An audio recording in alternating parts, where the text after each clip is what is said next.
Madame, Monsieur, mon nom est Alain Rioux. Je suis ici devant vous aujourd'hui pour l'organisme Les Papas en Action pour l'équité, mais entièrement rempli d'un sentiment d'humilité face à ce qui nous attend et pleinement conscient des sacrifices consentis par les bâtisseurs du Québec. Mais il arrive de temps à autre que s'accumulent les nuages et que gronde la tempête.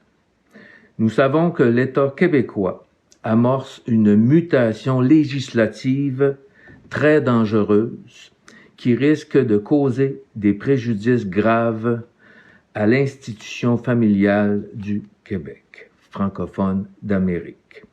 Nous, le peuple, nous sommes demeurés fidèles aux idéaux familiaux de nos parents, de nos grands-parents et de nos ancêtres.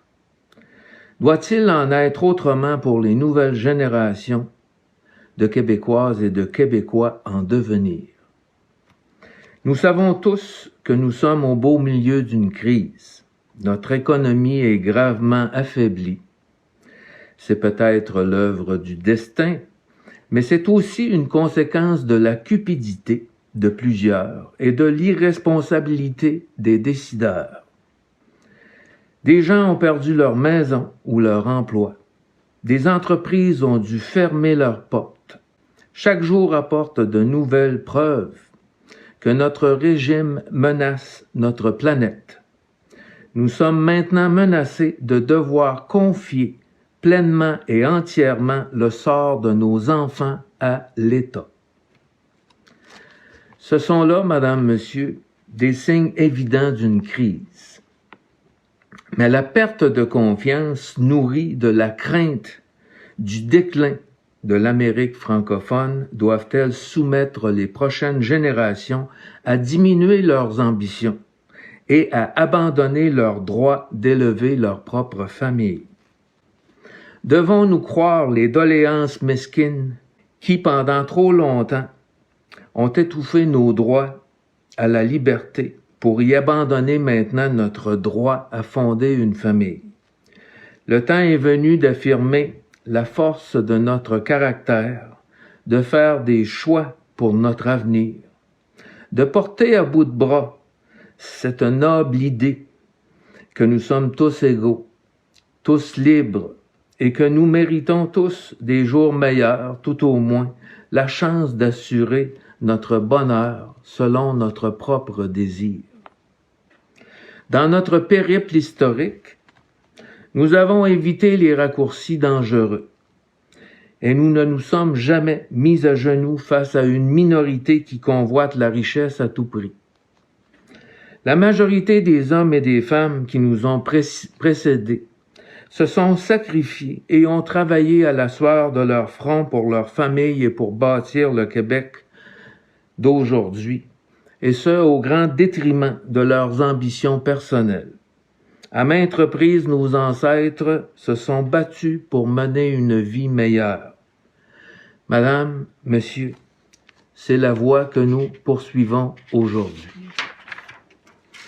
Mais avant de poursuivre, comme plusieurs d'entre vous ne nous connaissent pas, rappelons que l'organisme Les Papas en Action est habilité à effectuer des recherches exhaustives indépendantes de celles commandées et payées par l'État dans le domaine de la santé au Québec et sur le système de protection de la jeunesse.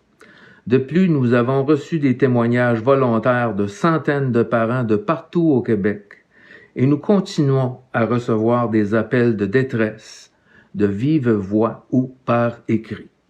Et ceci nous distingue particulièrement de la recherche effectuée par les experts de l'État. Ceci étant dit, suite à un exercice de droit naturel étendu, nous sommes très préoccupés par la tendance évolutive de la protection de la jeunesse. Par conséquent, dans un esprit d'intérêt public, nous croyons devoir informer et interpeller la population québécoise sur la grande question de l'abolition imminente de la primauté parentale au Québec. Dans ce but, premièrement, nous allons vous présenter la question sur laquelle nous sollicitons votre avis par sondage. Dans un deuxième temps, nous allons vous révéler quelques résultats de nos recherches des dernières années et les constats majeurs qui en résultent. Troisièmement, nous allons vous exposer la teneur d'une correspondance qui sera adressée aux 125 députés de l'Assemblée nationale du Québec sur la question de l'abolition de la primauté parentale, avec une copie au très honorable Premier ministre du Canada, M. Justin Trudeau. Actuellement, en droit civil québécois, à cause des liens de sang entre vous et votre enfant, vous possédez un droit direct de prendre soin de votre enfant. Ce droit vous est automatiquement dévolu à la naissance de votre enfant. En bref, c'est le principe de la primauté parentale conformément à la Charte des droits et libertés. L'abolition de la primauté parentale. Le gouvernement de François Legault a manifesté l'intention d'abolir la primauté parentale dès l'automne 2021, dans le but d'accroître le pouvoir de la DPJ et de faciliter le placement des enfants en famille d'accueil. Par conséquent, tout citoyen habilité possédera un droit incontestable et égal au vôtre de donner des soins à votre enfant et d'en obtenir légalement la garde à temps plein jusqu'à sa majorité. Le cas échéant, une personne sera choisie par l'État et ce, au bon vouloir de la protection de la jeunesse. Nous vous demandons respectueusement de répondre à cette question en y réfléchissant bien. Abandonner votre droit fondamental à donner des soins à votre propre enfant, né par le lien de sang, est un choix extrêmement lourd de conséquences pour l'avenir de la famille francophone d'Amérique qui est actuellement en déclin. La question sera la suivante. Êtes-vous en accord avec l'abolition de la primauté parentale, oui ou non? Nous sommes d'avis que cette question nous concerne tous. Il serait fautif de confier la chose à quelques experts et à des politiciens sans se soucier de consulter les parents et les grands-parents du Québec ainsi que les minorités culturelles. Permettez-moi de vous lire un commentaire qu'un répondant a écrit sur la question que nous posons. Le lien parent-enfant est au cœur du développement de la civilisation humaine. Toutes les cultures, tous les peuples et tous les pays privilégient ce lien. Mais nous, au Québec, on va briser ce lien-là? Si cela arrive, je crois que d'abord les parents seront spoliés et les enfants. Mais en second lieu, le Canada se définit comme une terre d'accueil pour tous les peuples. L'immigration est un aspect primordial pour la croissance du pays. Je me demande ce qu'en penseront les autres cultures, telles que les cultures musulmanes, entre autres, qui entrent à coups de centaines de milliers au Canada et qui, pour eux, ce lien est beaucoup plus fort que celui des Occidentaux. Alors comment ils verront cela? Que le fait d'arriver au Québec, ils perdront leur lien inaliénable qui remonte à la nuit des temps. Maintenant, pour prendre une décision éclairée, il faut avoir une vision globale du système et de ses défaillances.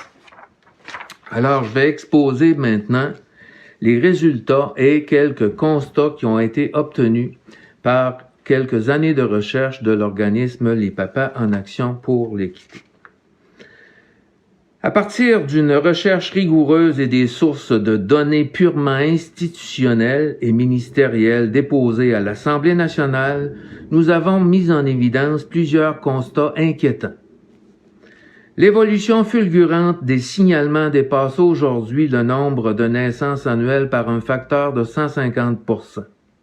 Nous avons également démontré que tous les moyens de défense judiciaire des parents sont pratiquement inutiles, puisqu'après avoir compilé les données sur une période de 10 ans, on trouve que la DPJ gagne 98,4% de toutes les causes devant la Chambre de la jeunesse lorsqu'il s'agit de confier un nouvel enfant au système. Nous avons démontré l'existence de plusieurs disparités notables de l'intervention en famille d'une région à l'autre. Par exemple, la Gaspésie saisit le tribunal plus de 2 fois plus qu'ailleurs des autres régions, au lieu de prendre des mesures volontaires avec les parents. Nous avons fait une recherche juridique sérieuse qui révèle que les juges de la Chambre de la jeunesse nommés par le Conseil des ministres sont principalement d'ex-avocats de la DPJ et du BAJ. Nous avons démontré que la surjudiciarisation entraîne une dépense exorbitante qui enrichit les membres du barreau du Québec. Les avocats empochent à eux seuls à au moins 10% du budget québécois destiné à la protection de la jeunesse. Nous avons mis en lumière l'existence de stratégies et de tactiques employées par l'exécutif et la DPJ pour dominer le judiciaire et l'impossibilité pour les juges de faire le suivi de la mise en application des ordonnances de leur jugement. En vertu de la loi et de la jurisprudence, la mise en application des ordonnances d'un juge est strictement réservée au bon vouloir du DPJ. Nous avons expliqué comment les directeurs de la protection de la jeunesse peuvent contester n'importe quel juge de la Chambre de la jeunesse par le biais de la Cour supérieure lorsque ce juge tente de s'ingérer dans le pouvoir discrétionnaire de la DPJ.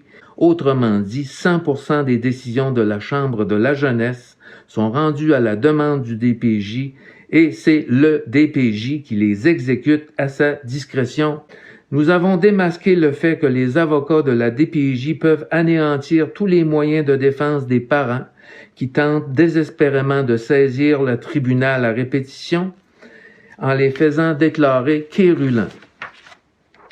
Nous pouvons postuler sur une vérité naturelle, c'est-à-dire qui est une pure évidence aux yeux de tous, c'est que le simple fait de confier un pouvoir à un individu, un pouvoir discrétionnaire quasi illimité de commettre des actes protégés par la confidentialité, constitue en soi un risque d'abus. Ajoutons que le niveau de compétence des membres du personnel de la DPJ n'est pas balisé d'aucune manière. Il n'existe aucune formation spécialisée. Le personnel autorisé peut être diplômé seulement de niveau collégial et le gouvernement engage des personnes de moins en moins qualifiées attendu la pénurie de candidats. Les experts qui travaillent en collaboration directe avec la DPJ prétendent que 60% des enfants sont maltraités par leurs parents au Québec. Pour toute personne raisonnable et sensée, il est dérisoire de croire que 60% des enfants sont victimes de maltraitance au Québec. Nous avons mis en lumière que la notion de danger a cédé la place à la notion de risque de compromission.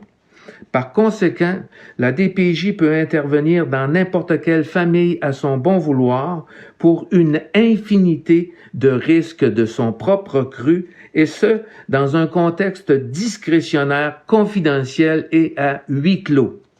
Un autre manquement fondamental se trouve sur le plan législatif. Les parents n'ont jamais été consultés et invariablement été maintenus à l'écart de toutes les tentatives de réformer le système de la protection de la jeunesse depuis 50 ans. Un autre constat, et non le moindre, réside dans le fait que la structure initiale qui devait opérer la mécanique du système de la protection de la jeunesse a été farouchement contestée par des groupes d'intérêt, notamment par les travailleuses sociales syndiquées du Québec, en concert avec des groupes féministes. Selon nous, dès le début, au moment de bâtir ce système, le législateur québécois a lamentablement failli à sa tâche législative en cédant sous la pression exercée par les groupes d'intérêt particuliers qui militaient dans les années 70. En vérité, les 3 instances indépendantes multidisciplinaires qui devaient évaluer la situation de l'enfant, orienter la situation de l'enfant, réglementer le travail de la DPJ et surveiller le travail de la DPJ par notamment l'implication du ministère de la Justice, ont tout simplement été balayés de la loi à cause des pressions exercées sur le gouvernement de l'époque. Il en résulte que la DPJ a reçu un chèque en blanc immédiatement après l'élection du gouvernement de René Lévesque. Les péquistes élus pour la première fois en 1976 ont donné une carte blanche à la DPJ qui a fait la pluie et le beau temps depuis ce temps. En somme, nous avons révélé les lacunes sérieuses sur l'impartialité de ce système judiciaire, malgré ses incohérences éminentes et questionnantes, qui, a priori, ne sont pas dans l'intérêt de l'enfant. Il demeure impossible que la stricte vérité soit connue, puisqu'il n'existe pas aucune collection de données sur les abus que les familles biologiques auraient été victimes dans ce système. La vérité sur les abus commis par la DPJ dans les familles biologiques n'étant pas révélée ni analysée, il demeure impossible de comprendre correctement l'action administrative de la DPJ au Québec. Lorsqu'il est impossible, Madame, Monsieur, de comprendre une problématique sociale correctement, on ne peut que spéculer sur des mesures correctives et obtenir un résultat qui reste strictement hypothétique. Ce que nos détracteurs ne peuvent pas comprendre, c'est qu'ils ont complètement perdu pied en tombant dans la pure spéculation et que dans ce domaine, les arguments politiques ne valent plus rien.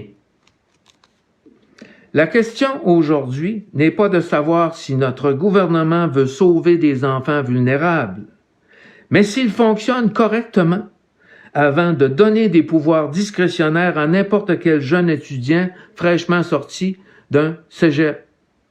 Le gouvernement aide-t-il les familles à trouver des emplois avec un salaire décent?